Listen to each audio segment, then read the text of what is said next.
प्रिय दर्शकों नमस्कार। शारदीय नवरात्र के पावन पर्व पर आप सबको ढेर सारी शुभकामनाएं। आज नवरात्र का 5वां दिन मां स्कंद भगवती का है। आप सबकी मनोकामनाएं पूर्ण करें। हमारे YouTube परिवार से जुड़े जितने भी दर्शक हैं, सदस्य हैं, आप अपने मेरे अपने हैं। आपका कल्याण भगवती निश्चित रूप से करें, ये मेरी उनसे कामना है।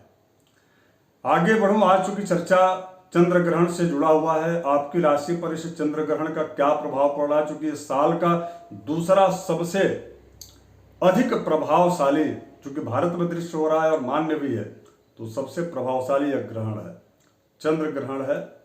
तो आपकी राशि पर क्या प्रभाव पड़ेगा, सूतक कितने से कितने बजे तक है, ग्रहण कितने से कितने बजे तक रहेगा, गर्भवती माताओं को किस प्रकार की सावधानी बरतनी चाहिए, और साथ साथ में इस चंद्र ग्रहण पर शारदीय जो पूर्णिमा, शरद पूर्णिमा है, उस दिन जो अमृत की वर्षा होती है, तो क्या करना चाहिए, शास्त्र क्या कहता है इस विषय पर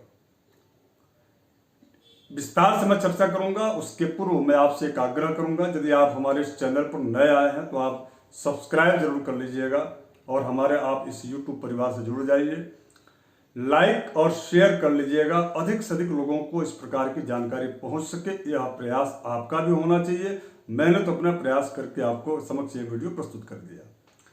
धन्यवाद, नमस्कार। पुनः आइए विषय में प्रवेश करते हैं। सबसे पहली बात कि यह जो चंद्र ग्रहण है वह अश्विनी नक्षत्र में, अर्थात यह जो अश्विनी नक्षत्र है यह केतु का नक्षत्र है। केतु के 3 नक्षत्र है, अश्विनी, मघा और मूल। और ये राशि जो है बनती है मेष राशि, अर्थात मेष राशि पर यह ग्रहण लग रहा है।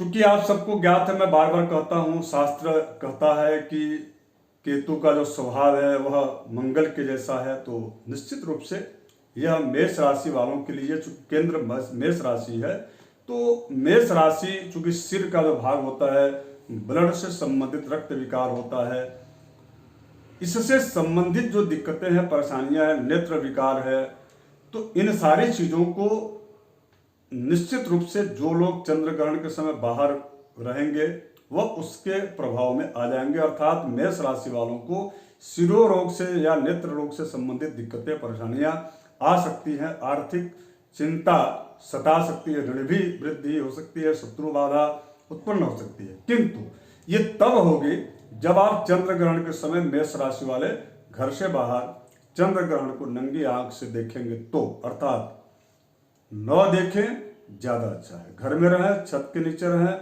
कोई इसका अशुभ प्रभाव आपके जीवन पर नहीं पड़ेगा। और यदि कोई प्रभाव अशुभ है भी तो मैं उसका लास्ट में, इस वीडियो के लास्ट में उपाय बताने वाला हूं, जो कि सबको करना चाहिए। जिसके लिए शुभताप्रद है उनके लिए भी, और जिनके लिए हानिप्रद यह ग्रहण है उनके लिए भी। तो सबसे पहले यह ग्रहण लग रहा है, तो इस ग्रहण का नाम दिया गया है खंड ग्रास, अर्थात आधा पूर्ण चंद्र ग्रहण नहीं है, यह खंड ग्रास चंद्र ग्रहण है। दूसरा चीज, 28 अक्टूबर की रात्रि शेष, 28 अक्टूबर की शेष रात्रि यानी कि 29 तारीख प्रारंभ हो जाएगा इंग्लिश के माध्यम से, इंग्लिश की जो तारीख होता है उसके आधार पर, और रात्रि 1:05 से यह, अर्थात 25:05 से 28 तारीख को 25:05 से, 25 मैंने इसलिए कहा चूंकि रात्रि शेष 28 की और 29 के बीच का एक जो है 1:05 से, समझ में आ गया होगा आप लोगों के। अब इसके पश्चात रात्रि 1:05 से, अर्थात रात्रि 25:05 से प्रारंभ होकर के, कोई कंफ्यूजन नहीं रहना चाहिए आपके अंदर, 28 की रात्रि और 29 प्रारंभ होगा, उसी रात्रि में यह चंद्र ग्रहण लग रहा है। और मध्य इसका 25:44 पर होगा, और 26:24 पर यह जो है इस चंद्र ग्रहण का 26:44, अर्थात रात्रि 28 तारीख समाप्त हो जाएगी इंग्लिश तारीख के अनुसार, और 29 तारीख लग जाएगी, और 29 तारीख के 2:44 पर यह इस ग्रहण का समापन हो जाएगा, यानी कि मोक्ष हो जाएगा। टोटल अवधि इस ग्रहण की 1 घंटे 19 मिनट की है। अब इसके बाद हम बात करेंगे सूतक कब से लग रहा है। तो देखिए सूतक जो है वह 28 तारीख के अपराह्न 4:05 अर्थात 16:05 से ग्रहण जो है का सूतक प्रारंभ हो जाएगा। इसलिए क्योंकि चंद्र ग्रहण के ठीक 9 घंटे पूर्व सूतक प्रारंभ होता है, जबकि यदि सूर्य ग्रहण होता है तो 12 घंटे पूर्व होता है। तो यहाँ पर 9 घंटे पहले ग्रहण स्टार्ट हो जाएगा। अब हम बात करेंगे महिला जो माताएं गर्भवती हैं उनको क्या करना चाहिए।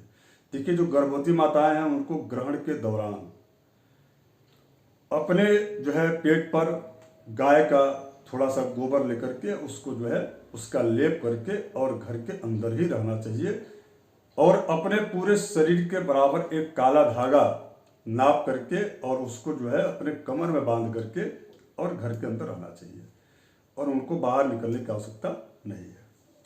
उनका जो है उनके पेट में बच्चा सुरक्षित रहेगा, किसी प्रकार कोई भय की जरूरत है ही नहीं। और इसके पश्चात रहा सवाल खीर का, जो चूंकि शरद पूर्णिमा उस दिन है, तो शास्त्र का मत ये है, विद्वानों का मत है और मेरा भी मत है कि शरद पूर्णिमा के दिन चूंकि ग्रहण का सूतक लग जाएगा 16:05 से यानी कि अपराह्न काल से ही, और पूर्णिमा उस दिन जो है मैं आपको टाइमिंग भी बता देता हूँ कि पूर्णिमा कब समाप्त हो रहा है। तो उसी आधार पर, क्योंकि ये पंचांग हमने इसलिए रखा था आपके लिए कि जो है पूर्णिमा उस दिन समाप्त हो जा रही है 25:31 पर, अर्थात रात्रि 1:31 जो है 1:31 पर यह पूर्णिमा समाप्त भी हो जा रही है, यानी कि भारतीय समय के अनुसार। अब इसमें आपके मन में एक संदेह उत्पन्न हो रहा होगा कि शरद पूर्णिमा में जो अमृत वर्षा के लिए खीर बाहर रखते हैं वो क्या करें। तो शास्त्र का विद्वानों का मत है कि वह 1 दिन पूर्व, चूंकि कर्म का तो लोप किया नहीं जा सकता, तो 1 दिन पूर्व अर्थात जो है 27 तारीख को अधिकतर विद्वानों का मत है कि यह खीर रखा जाना चाहिए, यानी कि जो प्रक्रिया शरद पूर्णिमा के दिन खीर का होता है उसको 27 को ही कर लेना चाहिए। अब कुछ इसमें मत भिन्नता भी है, मैं उसमें जाना भी नहीं चाहता क्योंकि इतना समय रहता नहीं है इस जो है कार्यक्रमों में, उसके लिए विस्तार से अलग से समय चाहिए।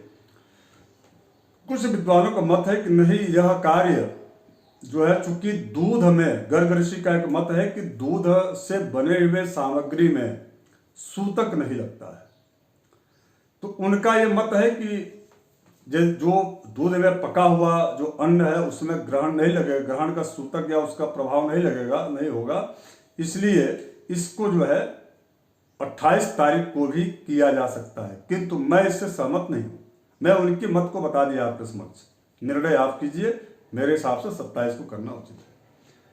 अब इसके बाद से आपकी राशि पर इस ग्रहण का क्या प्रभाव पड़ेगा। देखिए सबसे पहले बात मेष राशि का मैंने बता दिया। अब वृष राशि का, वृष राशि के ठीक 12वें स्थान में ग्रहण लग रहे हैं। 12वां जो स्थान होता है वह आपके जो है निश्चित रूप से यह 12वां स्थान व्यय का होता है, तो व्यय अधिक होगा, ग्रहण वहां लगेगा तो व्यय अधिक होगा, यानी कि धन की हानि की संभावना बनेगी। तो आपको उपाय क्या करना चाहिए मैं उसको बता दूंगा। देखिए कुल मिलाकर के यदि आप ज्योतिषी हैं और इस कार्यक्रम को देख रहे हैं तो ग्रहण जिस राशि में लगता है उसके अतिरिक्त, ग्रहण जिस राशि में लगता है और उसके अतिरिक्त 2, 4, 6 और 8 इन स्थानों की जो राशियां हैं वह ज़्यादा दुष्प्रभावित होती हैं, तो आप ऐसा फल बता सकते हैं। किंतु मैं आपको अब मिथुन राशि वाले जो है उनके लाभप्रद है, सुखप्रद है, कर्क राशि वालों के लिए भी बढ़िया है। सिंह राशि वालों को थोड़ी सी मान सम्मान को लेकर के परेशानियां हो सकती है, मानहानि की स्थिति बन रही है, मैंने यहाँ से लिख दिया है। अब कन्या राशि के जो है चूंकि ठीक 8वें स्थान पड़ रहा है तो शारीरिक कष्ट की स्थितियां बन रही है। अष्टम स्थान में शारीरिक कष्ट का मतलब वही कुल मिलाकर के जो कमर के नीचे का जो भाग है वो उसको प्रभावित करते हैं।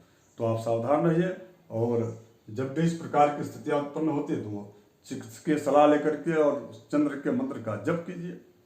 अब इसके बाद 7वां जो राशि तुला है, उसमें यदि स्त्री के लिए आप सुन रहे हैं या कथन, तो उनके पति के जो है स्वास्थ्य को लेकर के परेशानियां होती हैं। यदि स्त्री है तो उनके पति के लिए, और पति है तो उनके स्त्री के लिए कष्ट ऐसा बताता है। अब हम बताएंगे वृश्चिक राशि, चूंकि सुखदायक है वृश्चिक राशि के, चूंकि वृश्चिक राशि के ठीक जो है 6ठे स्थान में यह ग्रहण लग रहा है, लेकिन चंद्र ग्रहण है, सूर्य भी तुला राशि में आ चुके हैं, तो निश्चित रूप से उनके लिए लाभप्रद ही रहेगा, क्योंकि दोनों ही प्रकाश ग्रह हैं। अब इसके बाद चिंता का विषय उनके लिए जिनकी राशि धनु है। धनु राशि वालों पर चूंकि ग्रहण लग रहा है, तो आपके जो है 5वें स्थान में, यानी कि ज्ञान, विवेक, जनाधार, लोकप्रियता आदि चीज़ों को प्रभावित करते हैं, व्यापार को प्रभावित करते हैं। तो थोड़ा सा चिंता का विषय है, आप इसको जरूर जो है ग्रहण में इसको इग्नोर मत कीजिए। जो उपाय बताऊंगा उसको उपाय कर लीजिएगा। मकर राशि कष्टदायक है आपके लिए, मानसिक रूप से कष्टदायक रहेगा, अपनों से कष्ट मिल सकता है, इसलिए आपको थोड़ी सी विशेष रूप से उपाय जो मैं आगे बताना है उसको आपको करना चाहिए। कुंभ राशि 11वीं राशि, यानी कि इनके लिए वह श्रीप्रद है और यानी कि अच्छा है। और 12वीं राशि यानी कि मीन राशि, चूंकि आपकी राशि के ठीक जो है धन स्थान में ग्रहण लग रहा है, तो आपको धन की हानि यह ग्रहण दे सकता है। अब उपाय, जिनको यह लाभप्रद ग्रहण है उनके लिए भी, और जिनके लिए यह नुकसानदायक जो ग्रहण है उनके लिए उपाय क्या करना चाहिए। देखिए शास्त्र ये कहता है कि एक चांदी का इतना छोटा सा टुकड़ा आप ले लीजिए, लेने के बाद से उसको चंद्र के आकार का थोड़ा सा मोड़ दीजिए, उसके साथ साथ में तिल और जो है चावल कुछ पैसे के साथ संकल्प लेकर के, और इसको आप जो है जब ग्रहण का मोक्ष हो जाता है, यानी कि रात्रि 2:44 29 तारीख जब लग जाएगी, उस दिन 2:44 रात्रि के 2:44 के बाद आप ये तीनों चीज़ों को संकल्प करके दान कर दीजिए। निश्चित रूप से आपके ऊपर ग्रहण का जो अशुभ प्रभाव है उससे आप मुक्त हो जाएंगे। जरूर कीजिएगा, आशा करता हूँ आपके लिए बहुत ही लाभप्रद होगा। आप इस जो है वीडियो को शेयर लाइक जरूर कर लीजिएगा। धन्यवाद, नमस्कार, जय श्री।